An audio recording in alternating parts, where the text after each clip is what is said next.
할렐루야. 네, 또 이 찬양으로 우리 오예배를 함께 준비할 수 있어서 너무나 감사드립니다. 누군가 널 위해 기도하네 라는 찬양인데요, 이 찬양과 관련해서 말씀 구절을 한 가지 먼저 읽어드리겠습니다. 로마서 8장 26절 말씀입니다. 이와 같이 성령도 우리의 연약함을 도우시나니 우리는 마땅히 기도할 바를 알지 못하나 오직 성령이 말할 수 없는 탄식으로 우리를 위하여 친히 간구하시느니라. 우리 모두가 각자 신앙생활을 해가고 있지만 누군가 널 위해 기도하네 라고 했을 때 그 누구도 혼자인 사람은 없습니다. 바로 우리 성령님께서 우리를 붙들어 주시고 우리를 위해서 지금 이 순간도 탄식하는 그 심령으로 우리를 위해서 기도해 주신 줄 믿습니다. 다 같이 그러한 우리 하나님의 마음을 생각하시면서 이 찬양을 고백하도록 하겠습니다.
함께 박수 치면서 기쁘게 좋으신 하나님 찬양 드리겠습니다.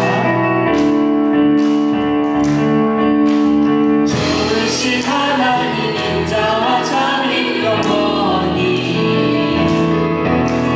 좋으신 하나님 인자와 참이 영원히. 다시 한번 좋으신 하나님, 좋으신 하나님 인자와 참이 영원히,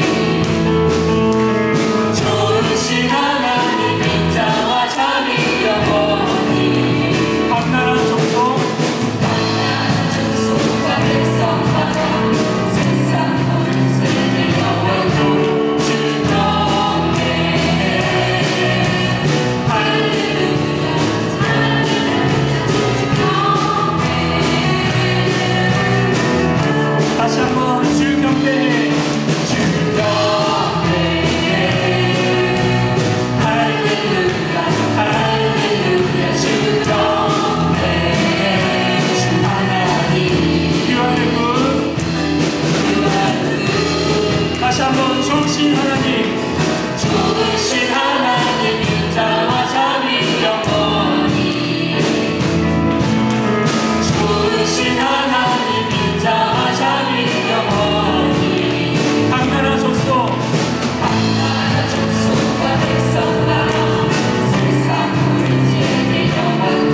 아무것도 두려워 말라. 함께 고백하겠습니다.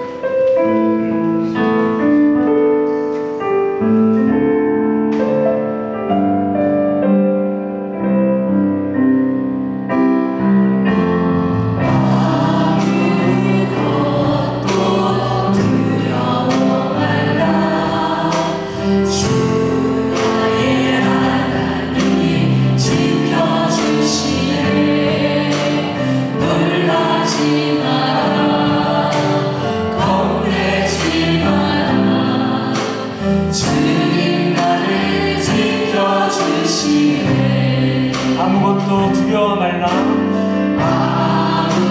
아무것도 두려워 말라. 주 나의 하나님이 지켜주시네. 놀라지 마라. 놀라지 마라. 겁내지 마라. 겁내지 마라. 주님 나를 지켜주시네.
말씀하십니다. 아무것도 두려워 말라.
반성 되시고 우리의 요새 되시고 우리의 소망 되신 그 주님만을 바라봅시다. 세상을 바라보다가 나의 능력을 의지하다가 주님 우리가 한 주가 넘어졌던 적이 있습니다. 세상 것을 부러워하고 하나님께서 나와 함께 해주신 수많은 추억들을 뒤로 한 채 하나님을 자랑스럽게 여기지 못하고 아버지 내가 위축했던 적이 있습니다. 하나님 다시금 주님께서 나와 함께 하신다는 그 믿음 하나로 이 예배를 담대하게 나갈 수 있도록 도와주옵소서. 주여 한번 무릎짓고 함께 기도하시겠습니다. 주여. 오늘도 변함이 없으신 하나님께서 저희들을 주일 오후 찬양 예배 시간까지 인도해 주셔서 감사합니다. 하나님께서 사랑하는 귀한 우리 희락교회를 통하여 하나님 큰 영광 받아 주옵소서. 저희들의 예배를 찬양을 기도를 받아 주시옵소서. 우리의 인생 전체를 받아 주시옵소서. 주님이 오실 날이 머지않은 말세 지말에 참으로 악한 세상 속에서 이 복음으로 다시 한번 이 무뎌진 세상 속에 복음의 새로운 역사가 일어나는 우리 교회로 하나님 사용하여 주옵소서. 오늘도 전해지는 말씀을 통해 우리가 새로워지는 시간이 되게 하여 주옵소서. 예수님의 이름으로 간절히 기도하옵나이다. 아멘. 300장 찬양하겠습니다.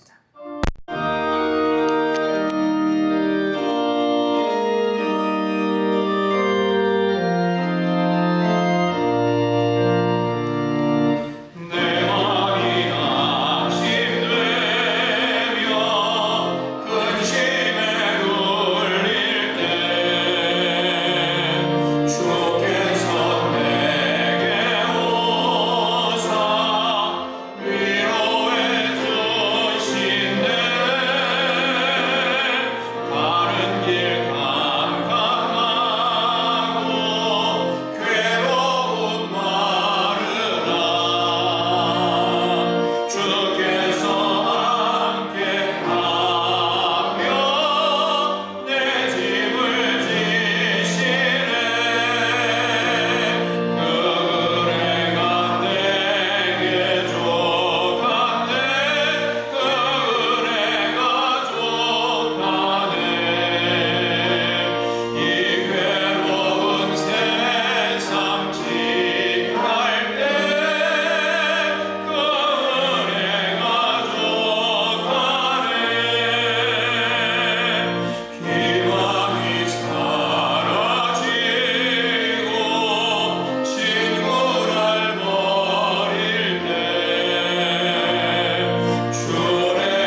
금수 권사님께서 기도 인도하시겠습니다.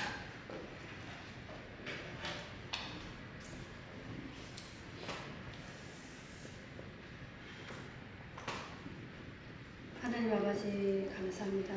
오늘도 예배하게 하시고 아버지를 만나는 귀한 시간 허락하여 주심을 정로 고맙고 감사함을 드립니다. 우리의 마음이 한 곳을 향하게 하시고 편한 마음으로 찬양하며 예배하게 하여 주시옵소서. 이 시간 예배하는 마음이 세상과 더불어 살다가 그 마음 그대로 아버지께 나아서오니 아버지 이 시간 이 모든 죄와 허물을 용서해 주셔서 정결하고 깨끗한 마음으로 예배하는 아름다운 우리의 마음이 되게 하여 주시옵소서. 하나님 아버지 이 시간 이곳에 임하여 주시옵소서. 귀한 말씀 들으며 깨달음이 있는 귀한 은혜의 시간이 되게 하여 주시옵소서. 우리 희락교회를 사랑하시는 아버지 이곳에 세우신 뜻을 알고 행할 수 있는 우리 희락교회가 되게 하여 주시고 항상 기도하기에 힘쓰며 아픔이 있다면 함께 아파하며 위로하며 함께 나눌 수 있는 우리 교회가 되게 하여 주시옵소서. 하나님 아버지 우리 교회 행사를 두고 기도합니다. 모든 행사 위에 아버지의 은혜가 넘쳐나길 원하며 함께 기도하며 준비하는 행사가 되게 하여 주시옵소서. 하나님 아버지 이 시간 말씀 듣기를 원합니다. 말씀 증가하시는 목사님 위에 성령님이 강하게 역사하여 주셔서 담대하게 말씀 증거하실 수 있게 하여 주시고 우리는 그 말씀을 받아 순종하며 기쁨으로 신앙생활 잘할 수 있는 굳건한 믿음의 자녀들이 되게 하여 주시옵소서. 이 시간 사탄마귀 틈타지 못하게 성령님께서 역사하여 주시옵소서. 이 모든 말씀 예수님의 이름으로 기도합니다.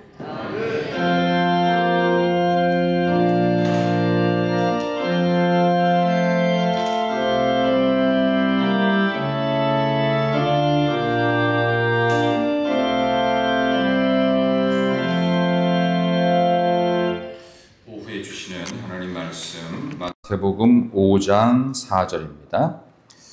신약 성경은 5쪽입니다. 마태복음 5장 4절 말씀.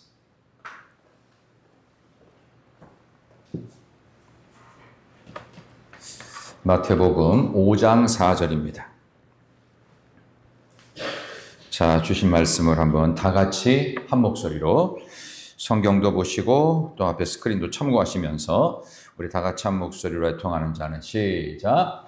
애통하는 자는 복이 있나니 그들이 위로를 받을 것임이요. 아멘. 우리 한 번 더 읽겠습니다. 시작.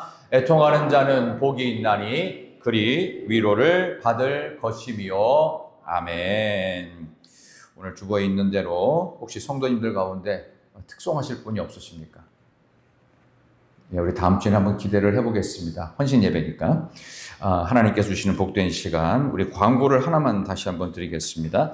우리 10월 3일에 있는 전교인 가을 아들이 신앙가족장님들한테 신청을 해주시고요. 교회학교도 우리 신청 받아서 진행하는 데 차질 없도록 도와주시기를 부탁을 드리고, 이번에 10월에 있는 신방 일정에 대해서는 우리 특별히 신앙가족장님들께서 잘 준비하시고 내용 확인하시고 일정 확인하셔서 남현숙 장로님께 한번 조정을 받으시고 최종 프린트하는 거는 사무실에서 프린트만 하는 걸로 다시 한번 정정해서 말씀을 드립니다.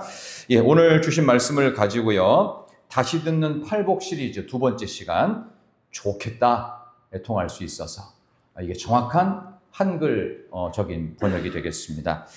오늘 이 본문의 말씀을 보면서 우리 옆에 계신 분에게도 한번 인사를 좀 축복의 인사했으면 좋겠는데요. 인사하겠습니다. 축하합니다. 진짜 좋은 교회 다니시네요. 시작. 축하합니다. 진짜 좋은 교회 다니시네요.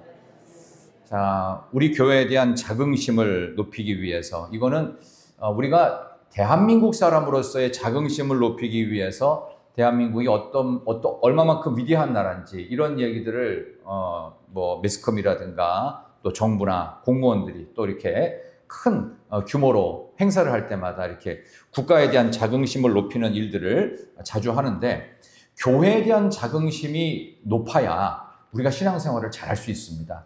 특히 예를 들면 병원의 선생님, 그러니까 의사 선생님을 신뢰를 해야 병이 빨리 낫겠죠. 아니에요? 여러분들은 병원을 별로 안 가기 때문에 의사를 안 믿고 나는 내가 갖고 있는 약을 믿겠다. 뭐 그러신 분들은 그렇게 하셔요. 근데 선생님을 존경하고 선생님을 신뢰해야 공부를 잘합니다. 아무리 수천만 원짜리 과외를 시켜놔도요, 그 선생님하고 관계가 안 좋고 나는 그 선생님 싫어하면은 아무리 잘 가르쳐도 성적은 안 오르죠. 선생님을 믿어야 되고 의사를 믿어야 병이 빨리 낫고 또 교회에 대한 자긍심을 갖는, 교회에 대한 자긍심은 뭐냐 하면 우리 예수 그리스도를 100% 내 인생의 구주로 믿는 그런 교회가 마지막 때에 크게 쓰임받을 줄 믿습니다. 그런 점에서 우리 교회는 가장 중요한 두 가지를 잘하고 있어요. 우리 하나님을 만나는 예배 시간에 모든 것을 건다. 또 하나는 뭐냐 하면은 하나님의 말씀을 100% 믿는다. 이게 교회의 자긍심인 줄 믿습니다. 우리 그런 점에서 오늘 오전에는 성경에 대한 이야기를 했죠.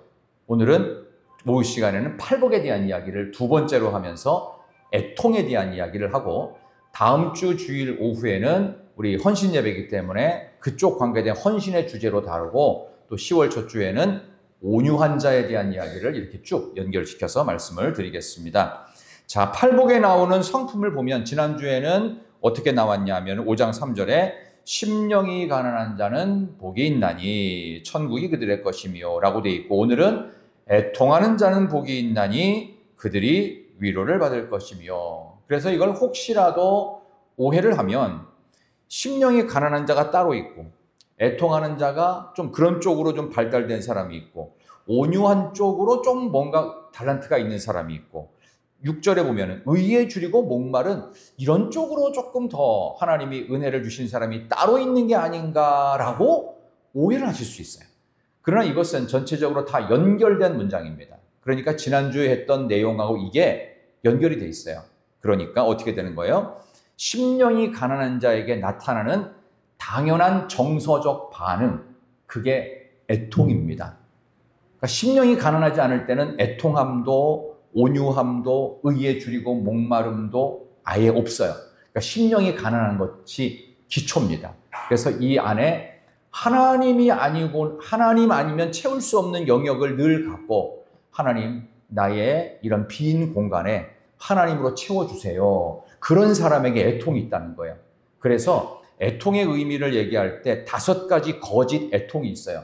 이걸 잘 들어보면 아, 이건 애통이 아니라 푸념이겠구나, 자기 넋두리겠구나, 혼자만의 그 소설을 쓰는 거겠구나 라고 하는 5가지 오해된 애통을 토마스 왓슨이라고 하는 사회심리학자가 분석을 했습니다. 자, 이건 애통이 아니라 혼자만의 슬픔, 자기 연민, 그런 겁니다. 그러니까 이거는 성경이 말하는 애통이 아니라는 걸 생각하면서 혹시라도 여러분이 이 헛된 애통을 애통이라고 착각하거나 그것을 하나님께서 기뻐하실 거라고 오해하시면 안 됩니다. 이 5가지가 있어요. 첫 번째는 뭐냐 하면은 가룟 유다가 했던 절망입니다.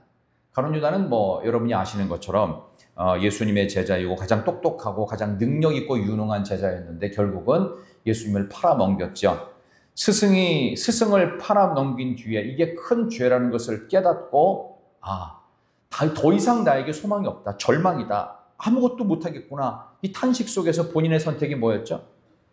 자기 절망 끝에 자살을 하는 일입니다. 자살할 만큼 힘든 시간이 있어요. 그러나 그것은 애통이 아닙니다. 사탄의 속임수에 속지 마십시오. 아무리 내가 좀 부족하고 문제가 많다 하더라도요, 자살할 만큼 우리가 하찮은 존재가 아닙니다. 왜? 하나님의 형상이거든요. 아무리 애가 말썽을 피웠어도 부모에게는 뭐예요? 귀한 자식이에요. 하나님에게 쓸데없는 존재가 있을까요? 우리 가운데 문제가 있더라도 없어요.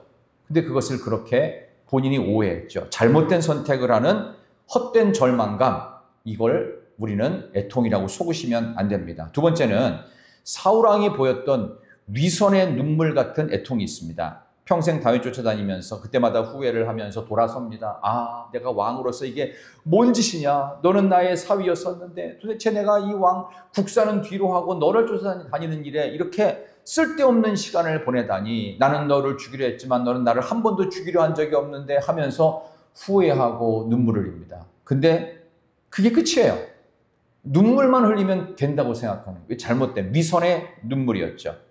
그 다음에 세 번째는 억지 애통이 있습니다. 이건 가인이 흘렸던 애통인데요. 내 죄가 너무 과중하오니 하면서 슬픔과 눈물로 자기 자신의 감정을 과장합니다. 그래서 우리는 소설을 잘 쓰죠. 여성분들이 눈물을 많이 흘리거든요. 남자보다 여자분들이 눈물을 많이 흘리죠. 물론 남자가 옷자를 달기 시작하면 드라마 보고 괜히 훌쩍훌쩍 쳐 울지 말고 그 눈물 말고 정말 중요한 건 뭐냐 하면은 나를 속이는 감정의 과대로 인한 헛된 눈물, 이걸 갖다가 가인의, 그러니까 쉽게 말하면 억지 애통, 이것도 애통이 아닙니다. 성경적인 게 아니에요. 이 억지가 되고 나중에 과장이 되면은 이걸 가지고 속을 수 있습니다. 그다음 네 번째는 뭐냐? 외식하는 애통입니다. 이건 바리새인들이 많이 했죠. 사람들에게 보이려고 얼굴을 막 엉망으로 만들고 자기를 학대하면서, 그다음에 남자분들도 이런 분들이 있어요. 그 본인의 어떤 그 당당함과 떳떳함과 뭐 가오라 그럴까요? 이걸 갖다 많은 사람들 앞에 보이기 위해서 막 그 뭘 가지고서 자기 몸을 갖다가 막 머리를 깨트리고 피를 보이면서 막 눈물을 흘리면서 진심 아니에요. 그거는 여기 말하는 것처럼 외식하는 애통이에요. 이거는 본인이 갖고 있는 모습이라기보다는 어떻게 보면은 만들어낸 눈물과 애통입니다. 이것도 애통 아니에요. 마지막 다섯 번째, 헛된 애통입니다. 이건 뭐냐 하면은 철없는 사람이 헛된 애통을 많이 해요. 동생이 먹던 과자를 형이 탁 채갔어요. 그리고 문을 걸어 잠그고 안 나와요. 그러면은 동생이 마루에서 마치 부모님이 돌아가신 것처럼 대성통곡을 하는 그런 일들. 애통 아닙니다. 이런 일들은 속으시면 안 됩니다. 그렇다면 21세기의 코드는 웃음이고 유머거든요. 웃음과 유머와 맞지 않는 애통하는 자가 복이 있다라고 하는 예수님의 두 번째 팔복의 말씀에 이 애통은 도대체 무슨 의미일까요? 그럼 이 슬픈 감정은 아니란 뜻인가? 아니에요. 슬픈 감정이에요. 근데 어떻게 슬픈 감정이냐? 자기 자신을 향한 애통이에요. 자기 자신을 향한. 그래서 이거를 좀 이렇게 보시면 좋겠어요.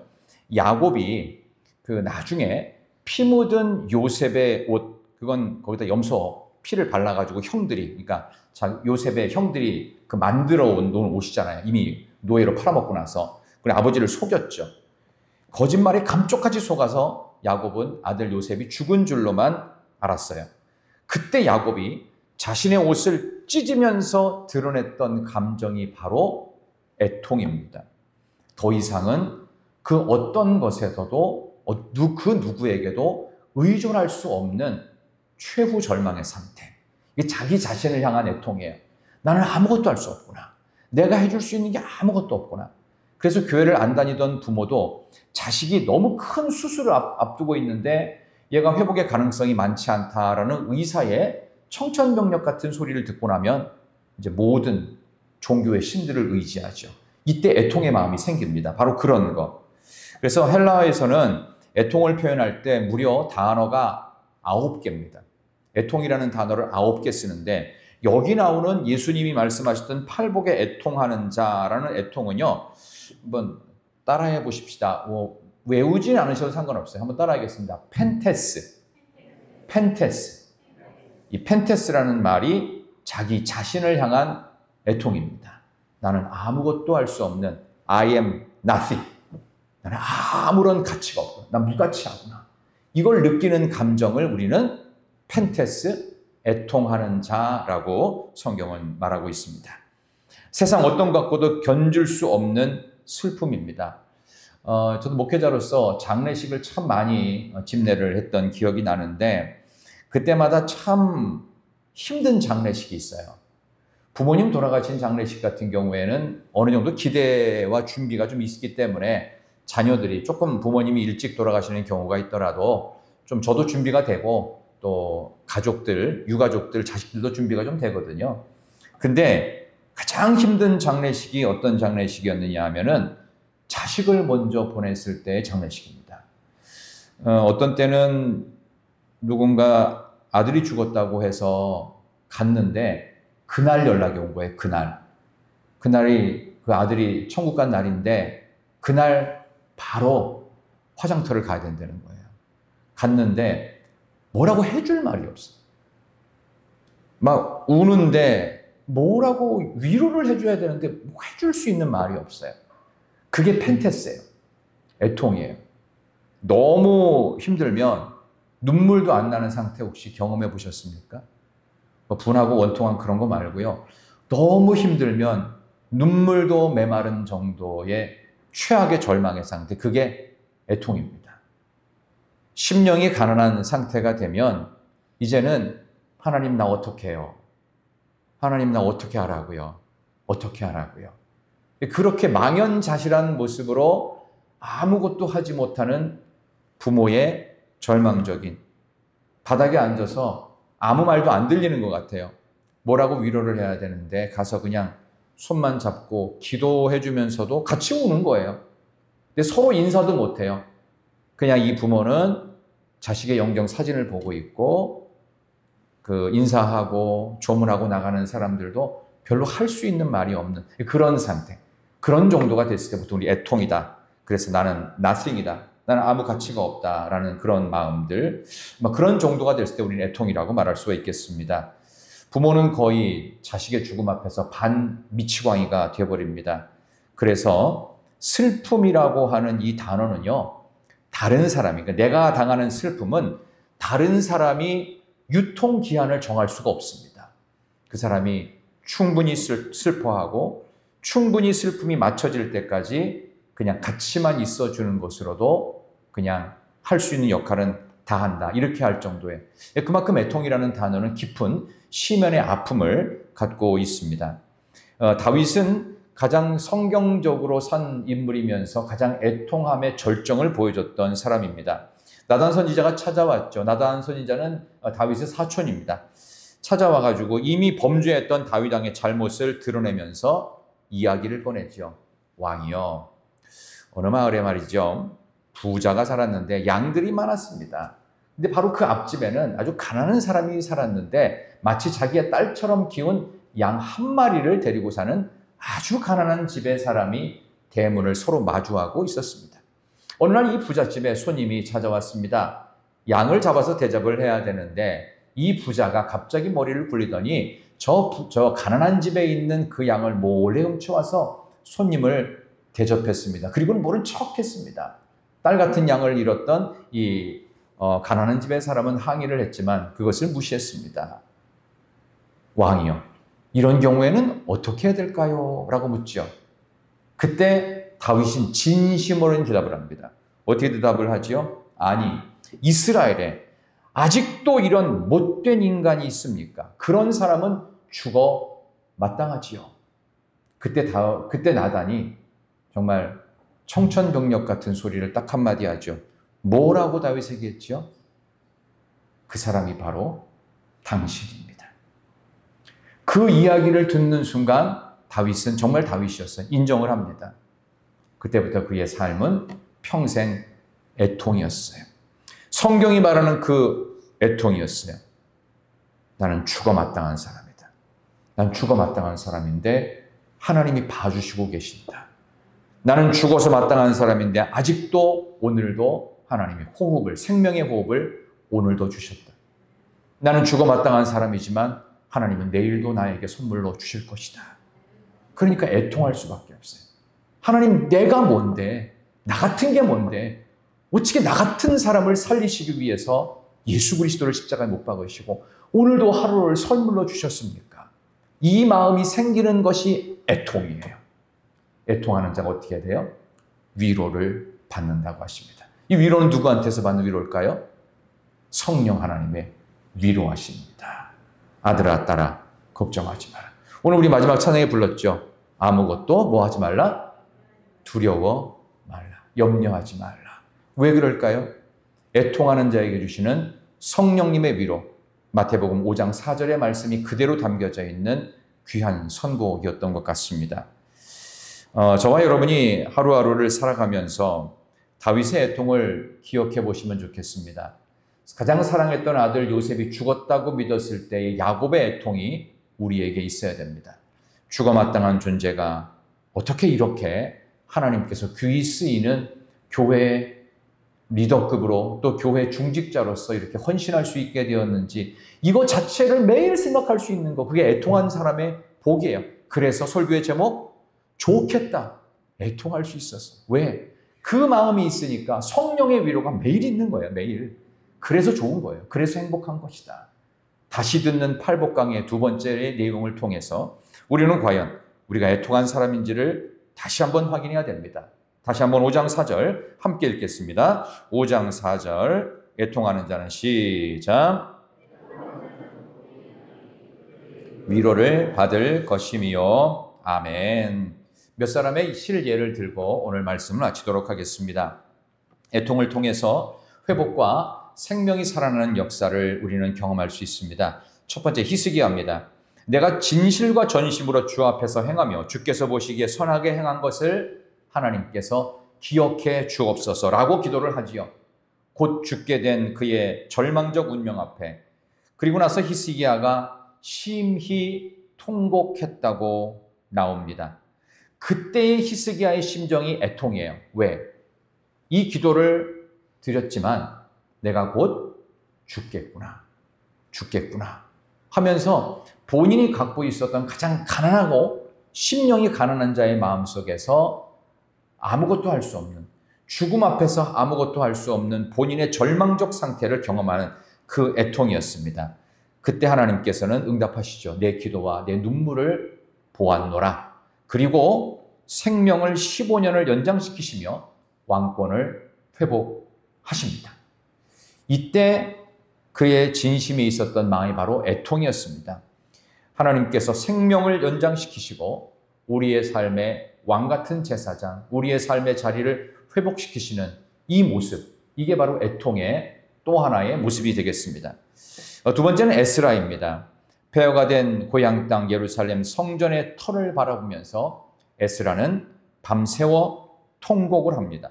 통곡과 눈물과 애통의 마지막은 성전 재건의 불씨가 되어서 예루살렘 성전이 재건됩니다. 뭘 통해서? 밤새도록 통곡하고 눈물하던 사람을 통해서. 교회가 세워지는 것은 눈물의 기도로 세워지는 것입니다.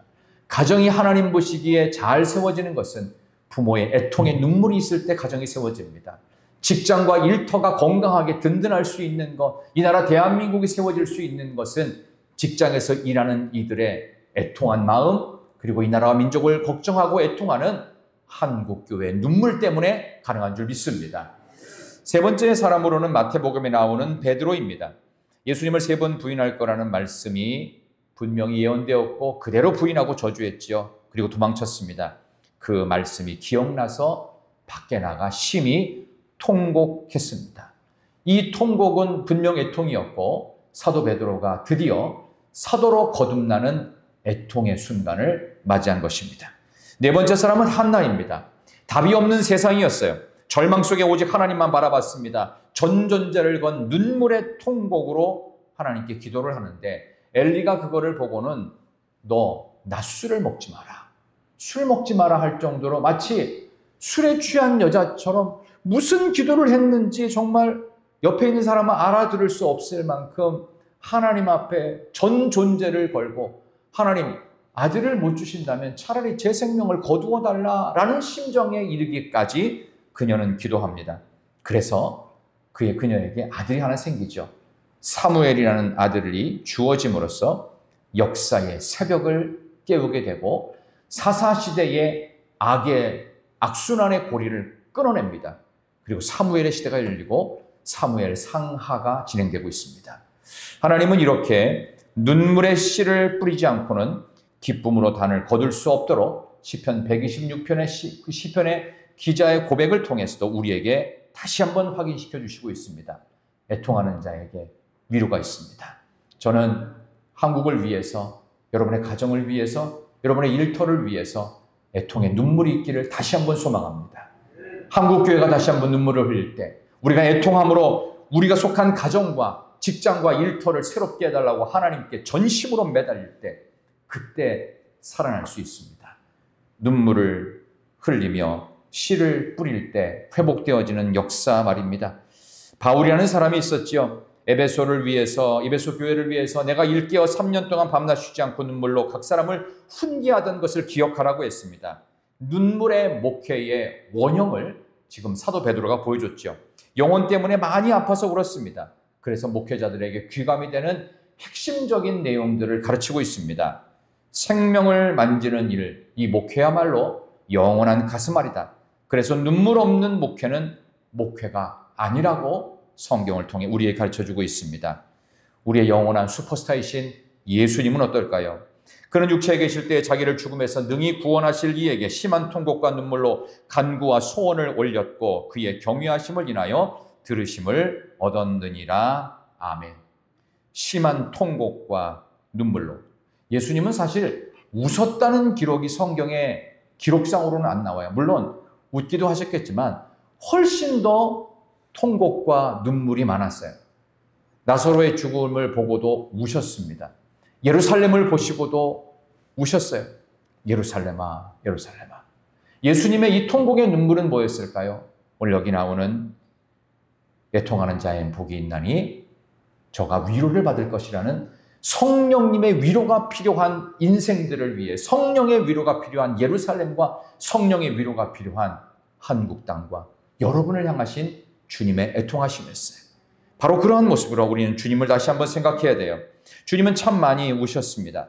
나인성 과부가 울면서 아들 장례를 치르러 나올 때 동네 사람들은 그저 울 수밖에 없는 그 장례 행렬, 그리고 마을 밖에서는 그 무덤으로 장례를 치르러 나가는데 저 반대쪽에서 예수님과 제자들의 생명과 부활의 행렬이 마주치게 됩니다. 기가 막힌 타이밍에 어떻게 자기 아이를 메고 나가는 나인성 과부의 아들의 장례식의 행렬과 예수님과 함께하는 제자들의 행렬이 중간에서 딱 만납니다. 마을 밖에서 만났습니다. 그리고 나서 주님께서는 돌발 행동을 하십니다. 관에 손을 대십니다. 그리고 돌발적인 말을 한마디 하십니다. 이거 전부 다 돌발이라고 하는 이유는 뭐냐 하면 시체나 그 시체에 관계된 행렬에 손을 대는 자는 부정한 자예요. 유대인은 이거를 어기면은 이거는 율법에서 금하는 계명입니다. 절대 하면 안 됩니다. 단 생명의 주님이시여 전능하신 하나님만이 하실 수 있는 행동이기 때문에 돌발 행동입니다.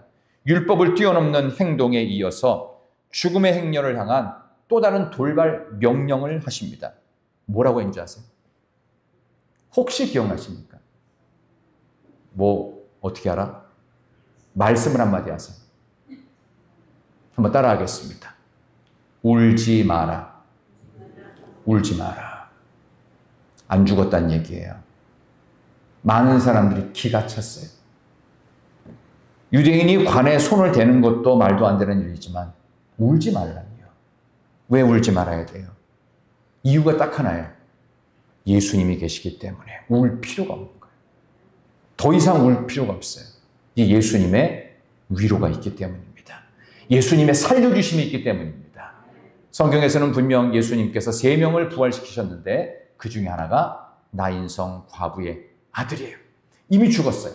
장례치료 받고 나가요. 근데 울지 마라. 관에 손을 대시면서 부정한 자 상관없다. 이건 내가 만든 계명이니까 이 계명을 스스로 깨시면서 죽음의 행렬을 부활의 행렬로, 절망의 행렬을 소망의 행렬로 바꾸십니다. 이게 예수님. 그래서 우리가 애통할 수 있는 것이 얼마나 큰 기쁨인지, 나는 애통할 수밖에 없고 최악의 절망에 아무것도 할 수 없는 존재지만 우리 천국의 위로가 이제부터 시작되는 줄 믿습니다. 위로라는 말을 그래서 성령님을 위로의 성령님이라고 하는데 이 위로라는 말을 파라클레토스라고 하죠. 옆에 부름을 받은 자. 그래서 부름받아 옆에 있는 존재. 이걸 갖다가 위로라고 얘기합니다. 성령님의 별명이기도 합니다. 예수님이 아버지께 청하여 성령님을 우리에게 보내주시겠다고 그렇게 주님께서 말씀해 주셨습니다. 예수님이 떠난 후 성령님은 지금도 영원히 우리와 함께 하셔서 우리를 계속해서 위로하고 계십니다. 우리 찬양하겠습니다. 허무한 시절 지날 때, 깊은 한숨 내쉴 때, 그런 풍경 보시며 탄식하는 분이 계십니다. 고아처럼 우리를 내버려 두지 않으십니다. 내가 너희와 영원히 함께하리라 말씀하십니다. 우리 함께 귀한 찬양 부르겠습니다.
애통하고 눈물을 수밖에 없는 우리 인생 속에 나 혼자만 남은 것 같고 내 안에는 아무것도 없고 내 주변에 아무것도 없다고 느끼는 그러한 아버지 최악의 절망의 애통 속에서도 우리 성령께서 우리를 위로하고 계십니다. 내 옆에 계셔서 나를 천국의 위로로 위로하십니다. 그 성령님과 함께 이번 한 주간도 승리하게 하소서, 위로받게 하소서, 마음에 기쁨이 있게 하소서. 그런 마음으로 주여 한번 외치고 바치기도 하겠습니다.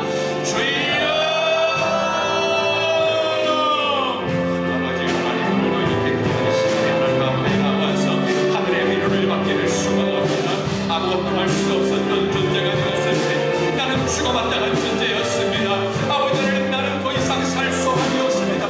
살아가야 될 가치가 없습니다. 죽어마땅한 존재로 살았던 아버지와 그러한 다윗이 매일매일 침상을 눈물로 적시면서 하나님만의 위로하심을, 성령의 위로하심만을, 하나님의 위로만을, 주님의 위로만을 기대했던 것처럼 하나님 우리와 함께하여 주시옵소서. 우리가 가고 있는 죽음과 절망의 행들 속에서도 아무런 소망이 없고 이제는 끝장난다고 생각하는 절망의 시면의 행령 속에서 주님이 오셔서 우리의 절망의 손을 대시며 울지 마라, 울지 마라, 울지 마라, 두려워하지 말라, 너 나와 함께 다시 살아날 것이다, 아무것도 걱정할 것 없다, 울지 마라 말씀하시며 우리에게 천국의 위로를 주십니다.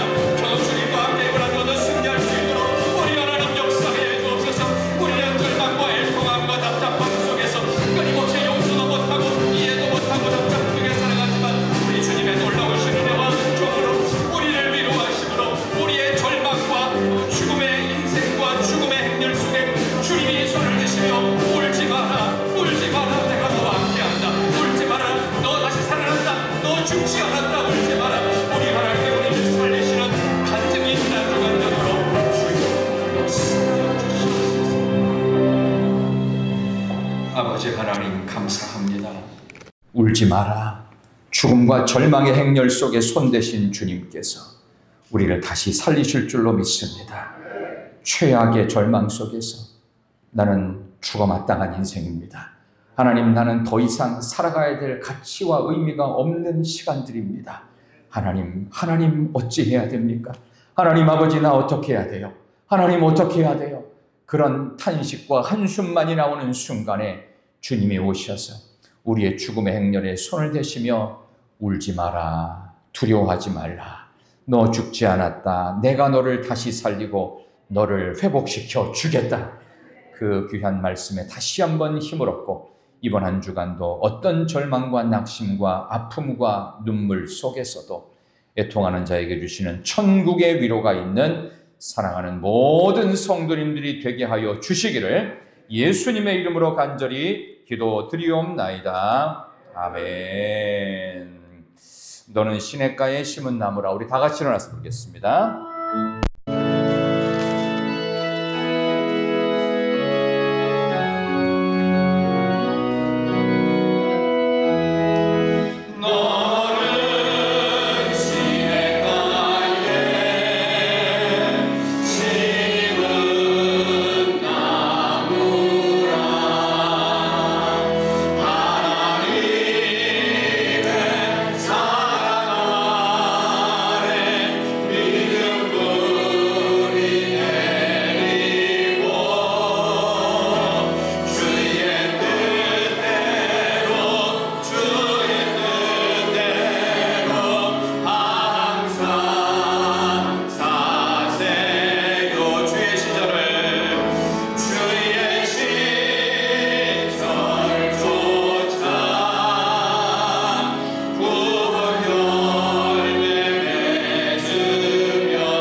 하나님이 한 주간도 함께 하십니다. 하나님이 한 주간도 함께 하십니다. 함께 하십니다. 기도하십시다. 우러러 비옵기는 길과 진리와 생명이 되신 우리 주님 예수 그리스도의 크고 놀라우신 은혜와 하나님 아버지의 무한하신 사랑하심과 성령님의 위로교통 충만하시는 역사가 이번 한 주간도 이렇게 귀한 오후 찬양 예배를 통해 새롭게 출발하며 각자의 일터와 삶의 터전과 가정과 학교와 모든 자리에서 하나님이 주시는 천국의 위로로 애통한 순간에도 얼마든지 주님과 함께 승리하며 울지 마라 말씀하시며 절망과 죽음의 자리에서도 손을 대시며 우리 주님이 살려주시는 간증을 매일매일 만들어가기로 다짐하고 이 세상 속으로 나아가는 사랑하는 온 성도님들 한 분 한 분 머리머리 위에 이제와 영원토록 함께 하옵시기를 간절히 축원하옵나이다. 아멘.